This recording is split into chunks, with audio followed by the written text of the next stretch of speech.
Hello, and welcome to another edition of the Profit by Design podcast. I'm your host, Dr. Sabrina Starling, and I'm the business psychologist as well as the author of the international best-selling How to Hire the Best series and the book, The 4-Week Vacation. We've been talking about how to make your time worth $10,000 an hour. We covered that last week in part 1, and this week we're going into part 2 of how to make your time worth $10,000 an hour. And I just want to let you know, if you are finding a lot of value in what we're discussing today and you want a deep dive, I cover this in depth in the 4-Week Vacation book. So be sure to check that out if you want more of this. So first off, I want to make sure you are set up for success and that you have downloaded your chart of $10,000 an hour activities. You can access the chart at tapthepotential.com/10K. That's tapthepotential.com/10K. I find it incredibly valuable to have the chart printed out, laminated, put it behind your computer monitor so that your eye falls on it regularly. And it's a powerful reminder to keep your mind and your work time focused on your highest value activities, those $10,000 an hour activities that move the business forward. And I love the pain that happens when we look at the $10 an hour activities and we have that awareness that, oh my gosh, I'm doing a $10 an hour activity right now in my business, because that awareness is painful and it makes us get into action to figure out how we can delegate that $10,000 an hour activity. So if you are wanting our support at Tap the Potential to make sure that you're making your time worth $10,000 an hour, and you need support in getting there, you need support in figuring out how to delegate, you need accountability for following through. That's a big one for us business owners.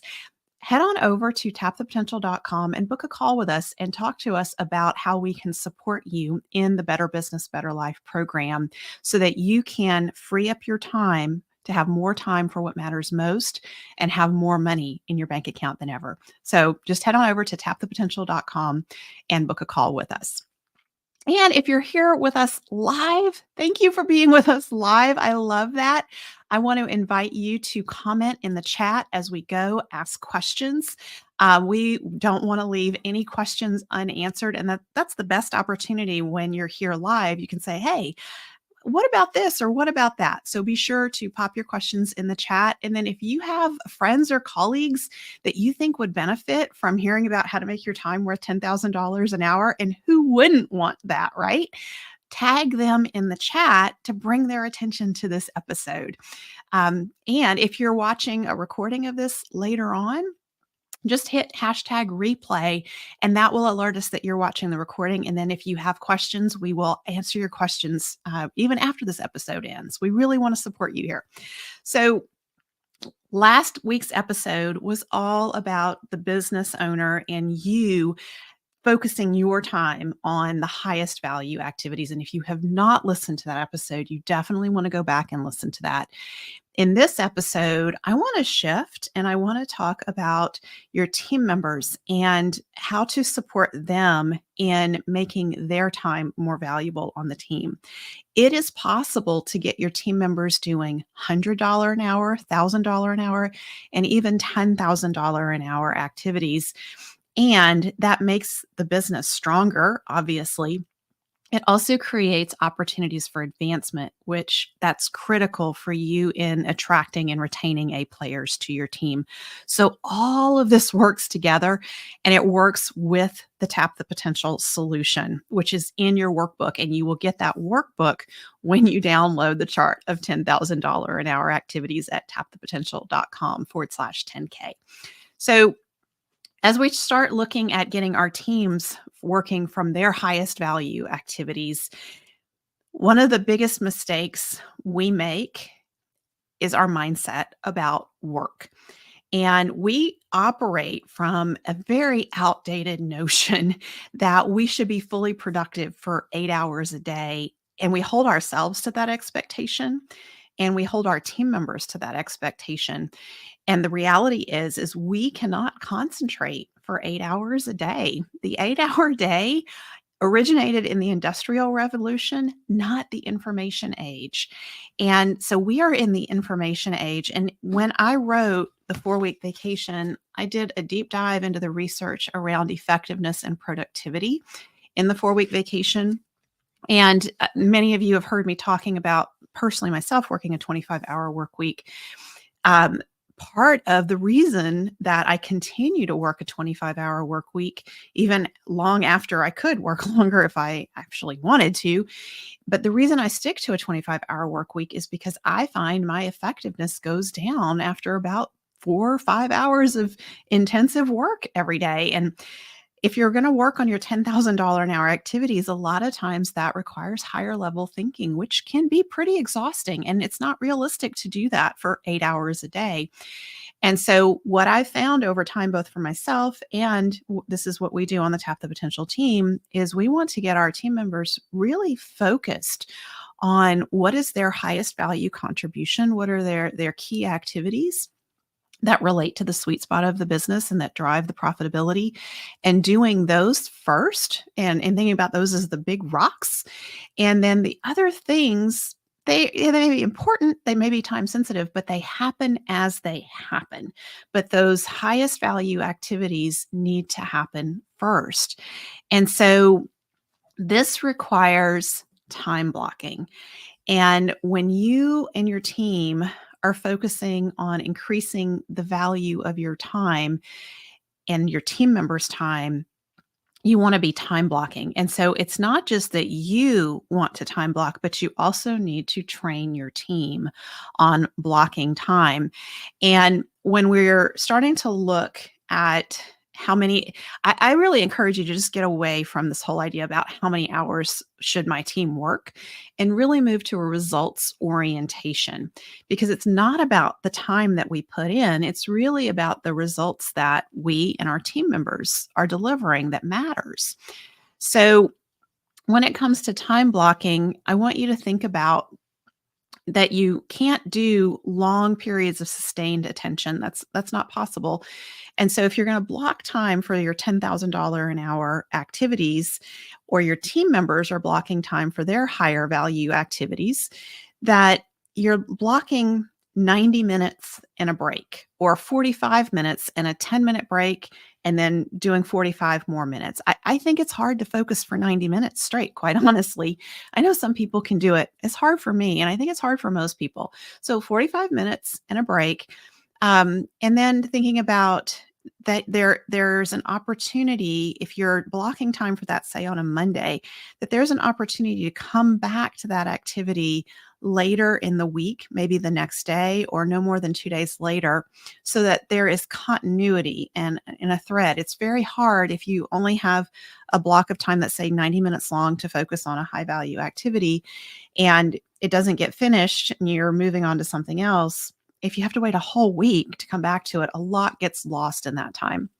So one of the things that I found is really helpful is whenever you stop working on a $10,000 an hour activity, like your time block is up, and you leave a little note for yourself, next time pick up with this, and actually put that in your calendar in that time block, because it tells you here's where to start next.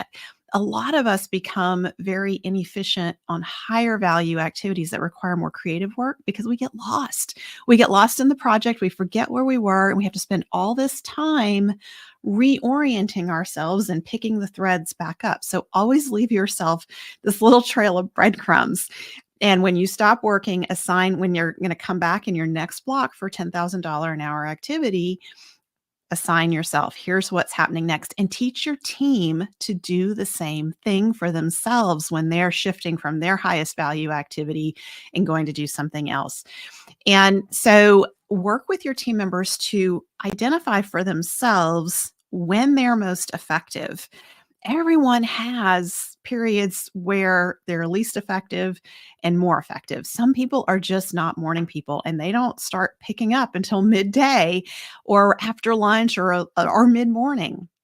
I'm a morning person. I'm going to be the most effective first thing in the day. So that's when I block my $10,000 an hour activity. And I make sure that meetings aren't interfering or happening. And this is something that I encourage you to be very sensitive about on your team is how many meetings are happening and how disruptive are those meetings? Is it disrupting workflows? And can you and the team be more intentional about when meetings are scheduled, reducing the number of meetings that are happening, and particularly if it's Zoom meetings, recognizing that that takes even more energy than face-to-face meetings because of what's involved with the camera and in all the things for your team members. So be mindful of that and look at, are there certain days where you all as a team can say, we will not have meetings on this day. This is a day for no meetings.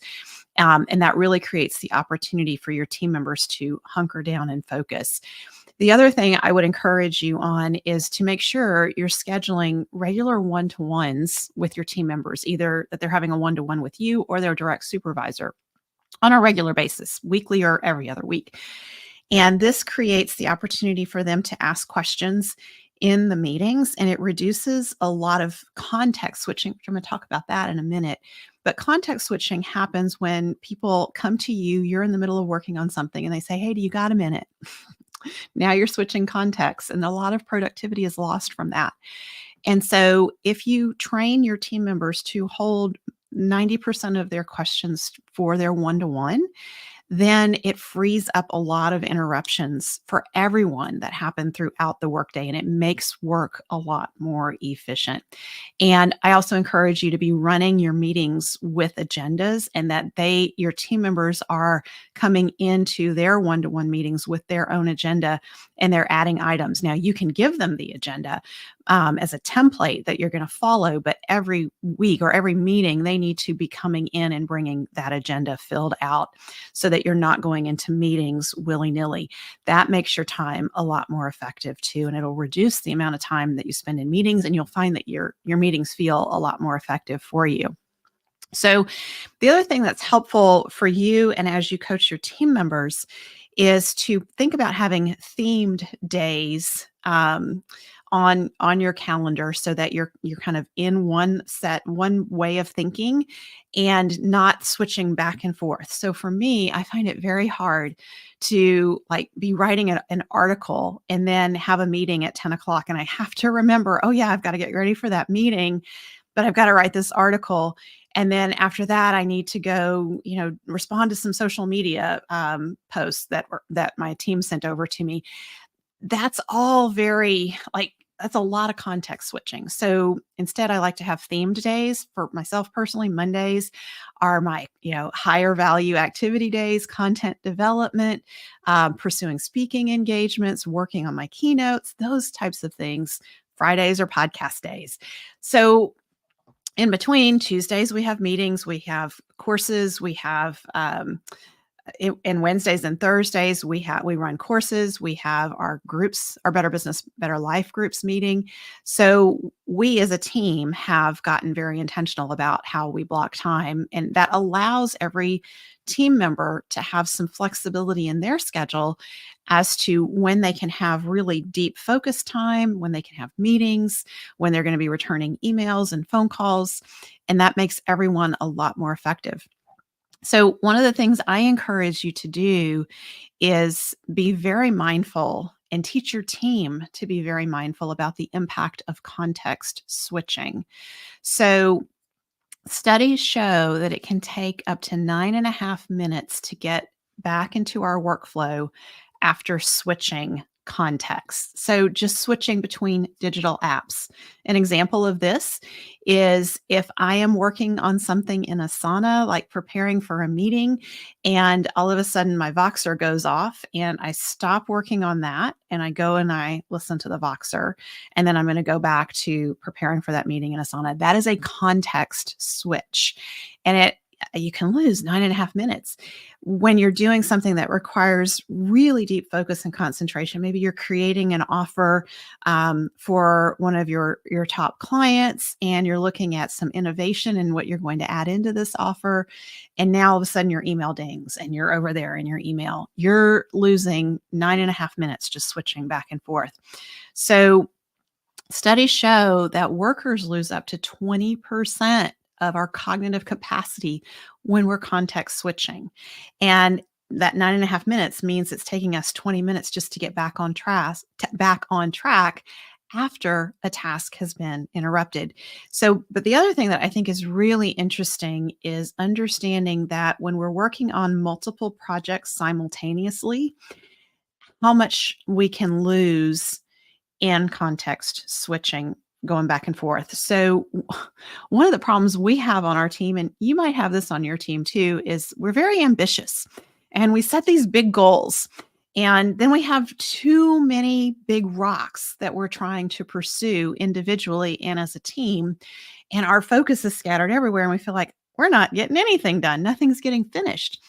And so this comes from having too many projects and the context switching that happens. So when you have one project that you're working and you're focusing on it until it's successfully completed, that you're putting 100% of your attention on that project.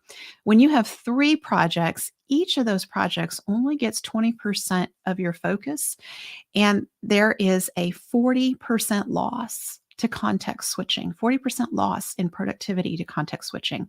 If you have 5 projects going, each one of those projects is only getting 5% of your focus, and there is a 75% loss of productivity due to context switching.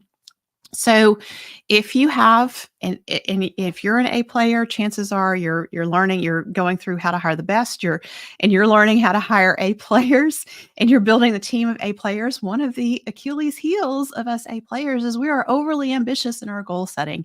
So it's really important to help your team rein in the goals and the priorities. We do this through a quarterly meeting. When you're in our Better Business, Better Life program with us at Tap the Potential, you come in and we create an action plan for you. And every quarter, you identify one business goal that you're working on and moving that forward. And if you complete that before the end of the quarter, great, because then you can add another goal after that, but only one goal at a time. And the reason we do that is because we know what happens due to context switching, and we don't want you losing that productivity. So this is something that's very important for you to be coaching your team on as well, and minimizing their context switching. So another mistake that we make on teams is spending too much time doing work outside of our strengths. So research conducted by Julian Birkinshaw, a professor at the London Business School, and Jordan Cohen, Chief People Officer at Lumanity, I might not be pronouncing that correctly, indicates that knowledge workers spend a significant amount of time, on average 41%, on discretionary activities that offer little personal satisfaction and could be handled competently by others. Let that sink in. Knowledge workers spend, on average, about 41% of their time on discretionary activities that offer little personal satisfaction and could be handled competently by others. So we business owners are guilty of this. We do a lot of things in our business that offer us little personal satisfaction and can be handled competently by others. This also exists within your team. And this happens when we are not working from our strengths, when we're doing something just because we can do it, so we think we should do it. And with your team members, this can happen very easily where they're an A player, so they get more and more added to their plate, and no one ever stops and says, hey, is it a reasonable expectation that you do all these things? And which of these things that you're doing align with your strengths? When things align with our strengths, they give us personal satisfaction. It gives us energy. We enjoy doing it. When something doesn't align with our strengths, it drains our energy. So at Tap the Potential, we use the People Map assessment. We use it on our team. We give it to our business owners. We encourage our business owners to give it to their team members. And the People Map is a great tool because it allows you to understand your team members' strengths and their Achilles heels. This is a 7-question assessment and it has 90% validity. And it identifies if someone on your team is a leader, free spirit, people type, or task type. And so it's a 4-quadrant. It's very easy to remember these types. And it's also very easy to remember the strengths of each of these 4 types. And when you take the People Map assessment, you get a report that goes into great depth about your type and what that means for you. And so I love it for you as a business owner, for you to have access to your team members' reports so you can understand their types. And in your one-to-ones with them, you can use that information to be very thoughtful and looking at, are they working from their strengths or are they doing things that are in their Achilles heels? Because when someone's working from their Achilles heels for too long, guess what? They're going to burn out. And you don't want that to happen on your team with your A players. And your A players are probably not naturally going to speak up and say, hey, I have 10 things over here that I'm doing. They drain my energy. I would rather not do them anymore. Can I get them off my plate? Unless you have regular one-to-ones where you're asking those kinds of questions and creating permission for them to bring that to you. And when you are having those conversations, it allows the team to operate a lot more efficiently. So we will put a link to the People Map assessment in the show notes. And there's also a coupon code that we'll put in the show notes that when you use that code, you save $50 on your purchase of the People Map assessment. So I encourage you to use that with your team members. And the other tool that we use in conjunction, I like to do People Map first and get everyone familiar with their People Map type. And then I also like to do Clifton Strengths and the Strengths Finder and that assessment. So there's 2 different lenses that we're looking at strengths through. And I think that it gives a lot more rich information as you're looking, especially for the A players on your team who are in leadership positions. You want to know their People Map and their Clifton Strengths types so that you can be very intentional with them about, are they focused on their highest value activities? So when we are looking at getting your team members to work on higher and higher value activities. So when I'm talking about a high value activity, I'm talking not about $10 an hour activities, sometimes not even $100 an hour. Really, we want to get your leadership team focusing on the $1,000 and possibly even $10,000 an hour activities. And so that's going to be a combination of them working from their strengths in an area that serves the sweet spot, where systems are being created to serve the sweet spot, and it's driving profitability on the team. And so that's the magic formula for making their time worth $10,000 an hour in the business as well. And so in one of the courses that we offer at Tap the Potential called Leadership Bootcamp, it's a 6-week course. And we start off with the People Map, and team members come in and they learn about their strengths. And we have an immutable law at Tap the Potential called Be a Gift from Your Gifts. And so every week in Leadership Bootcamp, there's a secret mission. And the secret mission is to, once they've learned about what their strengths are, to look for an opportunity to serve on the team in the coming week in some way from their strength, where they're helping out a fellow team member. Maybe they're helping the business owner, maybe they're helping a client, but they're doing it from their strengths. Because here's the really interesting thing: when we work from our strengths, work doesn't feel like work. Work is fun.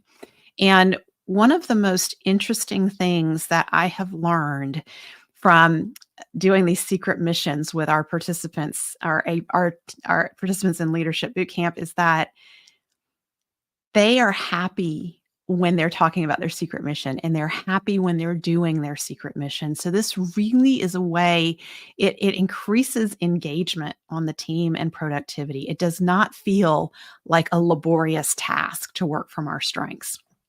And their satisfaction with work goes up. But just imagine when you're working on a team and the team members just operate from that powerful question of, how can I be a gift from my gifts here today and this week? imagine what that feels like to be on that team. It's a much more cohesive team that's working together in a very supportive way. And that's one of the habits that I strive to instill in the A players who go through leadership boot camp so that they continue, even after leadership boot camp is long over, they continue to operate from that powerful question of how can I be a gift from my gifts and show up here and serve. So, the other thing that we teach in Leadership Boot Camp, and I really encourage you to be having ongoing conversations with your team members about this, and that is understanding the sweet spot of the business and explaining to your team members what the sweet spot is. And it's that combination of your top clients, your unique offering, how they see you as unique and what they value about what you do, and the systems that support the delivery of the unique offering to your top clients. And there's a diagram in your workbook that shows you the sweet spot. So be sure to reference that, and you can share that with your team members as well. And so every one of your team members needs to know about the sweet spot of the business. They need to know who the top clients are. They need to know what your unique offering is that your top clients value so much. And then the question becomes, what's your role and what result are you delivering in your role that serves the sweet spot and drives profitability? You need to clarify that for your team members so that if they only get one thing done in a given day or a given week, they know what is their most important result. And there should be time blocked on their calendar for delivering that result.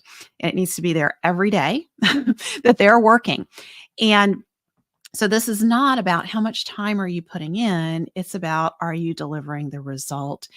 And then you want to tie that into strengths. So you can use their people map assessment results to identify their strengths and their Clifton Strengths Finders and make sure that what they're doing, that result that they're responsible for delivering, plays to their strengths.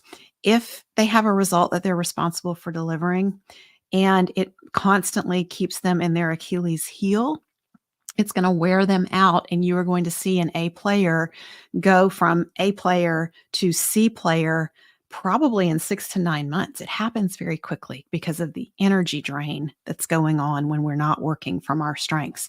So I can't emphasize enough how important these conversations around strengths are on your team.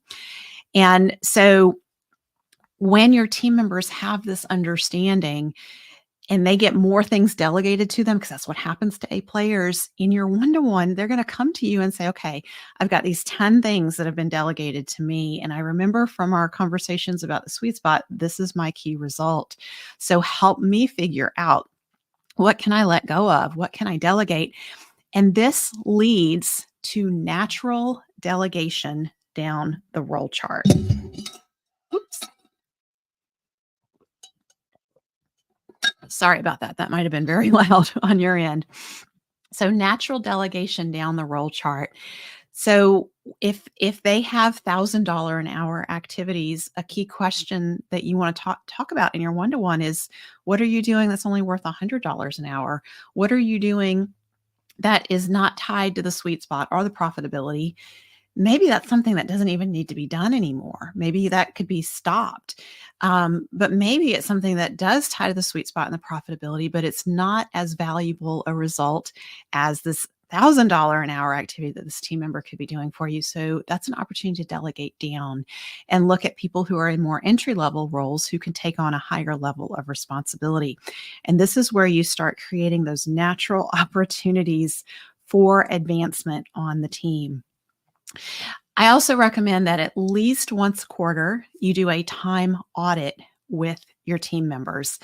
That time audit is not to make sure that they are working as hard as they can and doing their full 8 hours.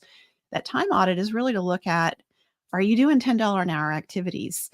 Are we paying you above entry level? Like you're being paid for a leadership role and you're doing these $10 an hour activities. You're not making your payroll as efficient anymore when that's happening. So at least once a quarter, you want to be doing a week-long time audit, everyone on the team, documenting how they're spending their time in 15-minute increments. and looking at what can come off of the plate completely and what needs to be delegated down to somebody who's in a more entry level role. So that creates opportunities for them to shine and learn and grow and move up the role chart. The other thing that I think is really important from a business owner perspective, I love talking about business owners taking a 4-week vacation because, yes, business owners need that time off. You want to prepare ahead of time. You want to do your vacation tests that build up. We have, by the way, if you're interested in taking a 4-week vacation, you can take the 4-week vacation pledge at tapthepotential.com/pledge. And when you make the pledge, what you're saying is, in the next 18 to 24 months, I'm going to take a 4-week vacation. And a lot of times people say, I don't know if I could take a 4-week vacation. That seems really far off. Well, here's the deal. If you have steady lead generation going on in your business, you can absolutely take a 4-week vacation in the next 12 to 24 months. So don't procrastinate. Don't say, I've got to wait to some distant point in the future. Just go make the pledge. And then our team, Caitlin on our team, will support you with resources that help you move towards the 4-week vacation. There's no charge for taking the 4-week vacation pledge and to have that level of access where we're sending you resources that are helping you with any challenges that are getting in the way. So head on over to tapthepotential.com/pledge. So the best way to start the delegation going on in the business is to take the 4-week vacation pledge and then tell your team about it, because you might think they're going to resent you for taking a 4-week vacation. No, when I wrote the 4-week vacation book, one of the biggest aha moments for our initial trailblazers who took the 4-week vacation pledge is when they went back and told their team members got extraordinarily excited that these business owners were taking 4-week vacations. And their comments were, well, I'm excited because, number one, I get to step up and shine and show you what I can do. But I'm also excited because it means that systems are going to get put in place. And a lot of the things that are chaotic in the business, because everything's being run out of the business owner's head, goes away because we're going to start putting these systems in place. So I know it's going to lead to smoother operations in the business. So the 4-week vacation is awesome for business owners. Vacation is also awesome for team members. So what's good for the goose is good for the gander. So in our more advanced businesses, in our Better Business, Better Life program, one of the things that is there to be looked at is how can leadership team members who have a certain level of number of years with the business, how can they also be eligible for 4-week vacations? Or at Tap the Potential, we've gone to unlimited vacation and sick time. So here's the deal, though. In order to utilize unlimited vacation and sick time, you have to be actively involved in creating a plan for how your key results will be delivered when you're not there, right? So just like the business owner has to figure out how do the key results get delivered when I'm not there, the team members who are working on taking vacation, in whether it's a 4-week vacation or even 3 days or a week off in the business, they need to be actively involved in figuring out the plan for how their key results will be delivered when they are off. And this is beautiful because, number one, the hardest thing is to get team members to let go of responsibilities. It's very hard to get team members to delegate.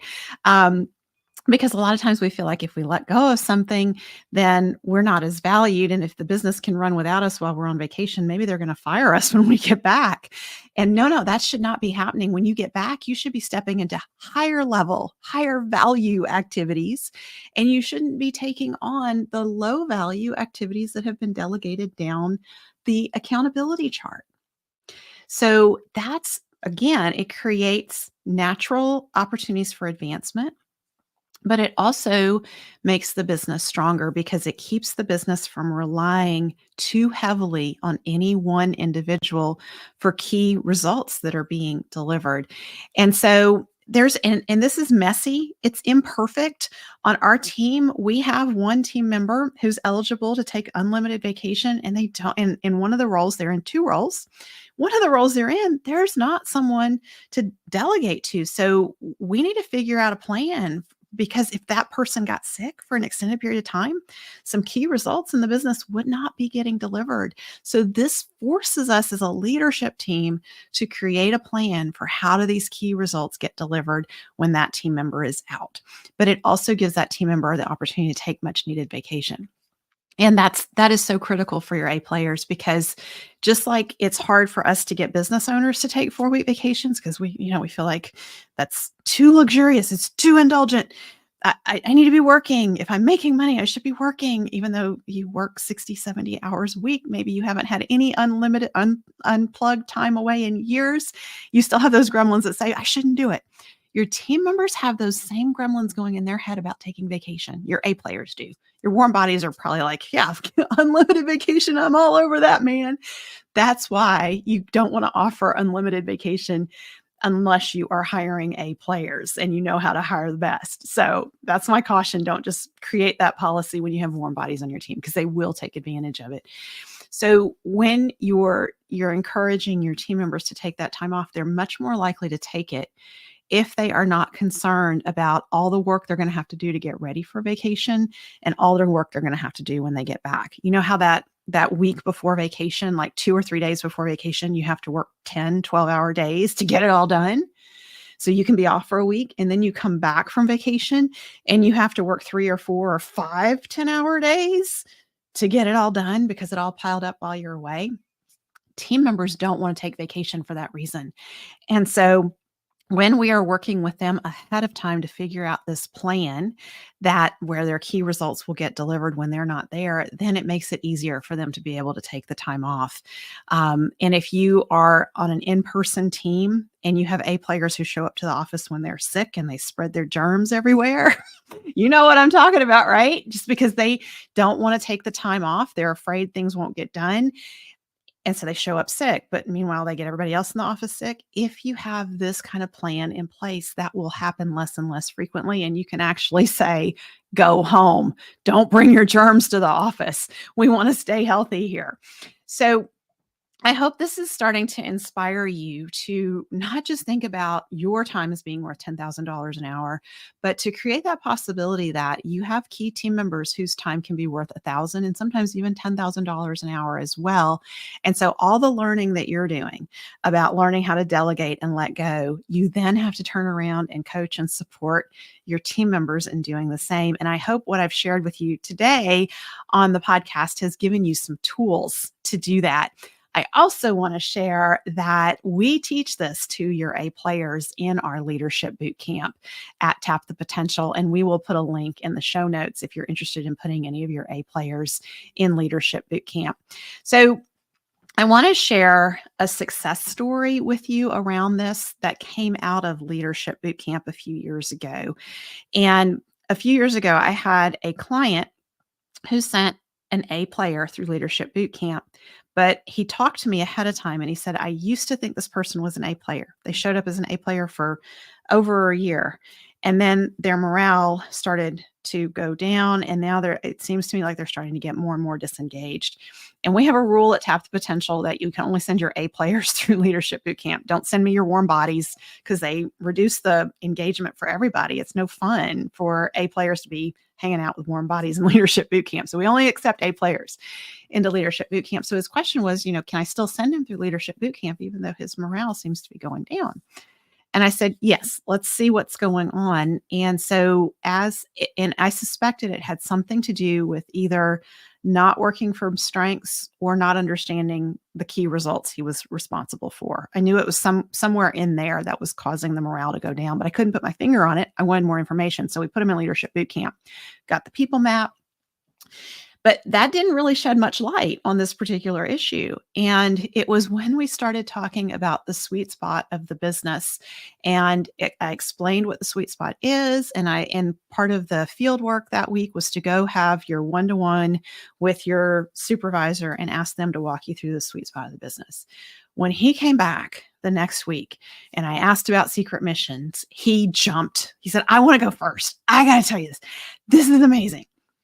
And what had happened is he was an idea guy, free spirit, lots of ideas. And he was giving his team his ideas all the time, and the leadership team wasn't taking action on them. And so his morale, and he said, I was starting to get really discouraged. I thought they didn't care about my ideas because they would nod along and they would write them down, but then no action was being taken on all my ideas. And he said, but when you talked about the sweet spot, I came to understand that my ideas did not relate to the sweet spot. And I realized that I can use my strengths because I've got people skills and I've got the free spirit. And he said, I realized that we have never negotiated terms with our vendors. We can ask for more favorable terms. And I took it upon myself to do that. And he did that. And those more favorable terms would save the business thousands in the coming months, thousands. And he said, but here's the other thing. I realized we don't have a system for this and we need a system for it, but I'm not the guy to do it because that's not me, but I know another team member. So I'm going to talk to my boss and I'm going to suggest this idea to him. And I think he's going to like it and have that other team member help us create a system around this. So this happens on an ongoing basis. And sure enough, he did that. He came back the following week and he said, I'm so excited. They listened to my idea. And his big epiphany was that when his ideas connected to the sweet spot and he served from his strengths, coming up with ideas that support the sweet spot, then they're implemented. And that was tremendously gratifying to him.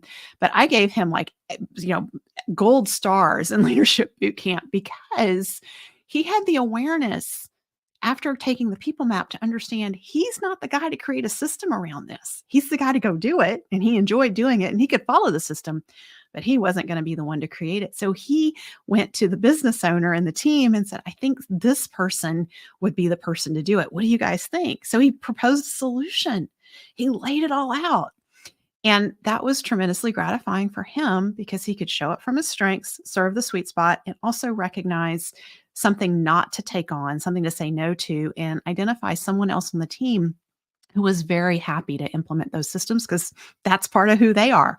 They're not free spirit. They don't come up with big ideas, but they love creating systems. So that made that other team member happy. And that's the kind of thing that goes on here when we really start getting our team members focused on their $10,000 an hour activities. So I hope that example has really inspired you. So today we've done a deep dive into how to use this chart of $10,000 an hour activities with your team members. I encourage you to show it to them and let them look at it and say, oh my gosh, I'm doing these $10 an hour activities. I'm on the leadership team. I shouldn't be doing this. We need to come up with a plan to get these things off my plate because now you are making your payroll way more efficient and effective in the business. And payroll is the biggest expense.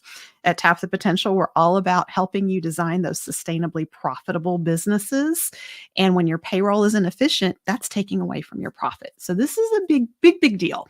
I want to encourage you, if you have not taken our Better Business, Better Life assessment yet, and you're the business owner, you really need to take this assessment. It will give you your level of burnout, which you need to know that, because if you have symptoms of burnout, that's a big red flag. You need to take steps to remediate and deal with things in your business that are draining your energy.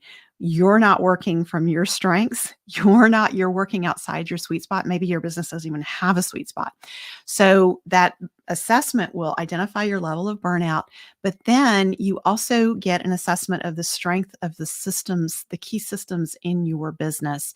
And so when you take our assessment, you'll learn your level of burnout, but you will also have the opportunity to have your customized list of $10,000 an hour activities created for you. So we'll give you the top one or two $10,000 an hour activities for you to focus on that will have the greatest impact on improving your quality of life and the profitability in your business. So you can take our assessment at tapthepotential.com/assessment. Oh, and another cool thing, when you take our assessment, we will mail you a signed copy of the 4-week vacation book. So you can read it and you can get all excited and you can start planning your 4-week vacation. So the other thing I want to share with you is if you're just ready to get started with us at Tap the Potential and you want to join our Better Business, Better Life program and have us support you in identifying your highest value $10,000 an hour activities and create that action plan and hold you accountable from week to week to get that implemented so that you have more time for what matters most and more money in your bank account than ever. Head on over to tapthepotential.com and book a call and talk to us. Let us get you started in the Better Business, Better Life program. So as we wrap up today, don't forget we record live every Friday, 11:30 Central on Facebook, LinkedIn, and YouTube. So mark that on your calendar and don't miss an episode of the Profit by Design podcast. This is all about tips, tools, and strategies to make your business more effective so that you get your life back from your business. Subscribe to the Profit by Design podcast on whatever platform you receive your podcasts. Bye for now.